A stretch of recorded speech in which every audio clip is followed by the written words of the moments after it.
तो गाइस क्या यूट्यूब की अपडेट के पास आप लोगों के पास भी ये ऑप्शन आ रही है शॉर्ट की? आप देख रहे हैं यहाँ पर ये नीचे आ गया, ठीक है। यहाँ पे आप क्लिक करेंगे तो यहाँ पर सारी जो है शॉर्ट की आप वीडियो देख सकते हैं, ठीक है। यहाँ पर बैक करके वापस आता हूँ और साथ में पहले इंडिया को ये ऑप्शन मिली थी, ठीक है, कि आप यहाँ पे क्लिक करते थे तो शॉर्ट आप क्रिएट कर लेते थे, ठीक है ना। तो यहाँ पर देखें क्रिएट अ शॉर्ट, अब ये मेरे पास भी फीचर आ गया। क्या आप लोगों को भी ये ऑप्शन मिल रही है कि यहीं से आप जो है हम शॉर्ट को क्रिएट कर सकते हैं? तो हमें कोई भी थर्ड पार्टी ऐप में जाने की ज़रूरत नहीं।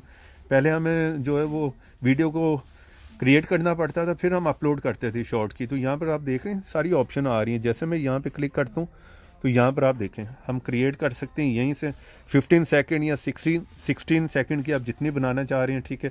सारी ऑप्शन है, म्यूज़िक ऐड करना जो भी है, कैमरे को फ्लिप कर लें, स्पीड है, ये सारी ऑप्शनें यहाँ पर आ रही हैं। तो ये बहुत ही ईजी हो जाएगा। क्या पाकिस्तान में भी ये ऑप्शन आप लोगों को मिल गई है? कमेंट बॉक्स में ज़रूर बताएं और चैनल पर नए हैं तो चैनल को सब्सक्राइब कर लें।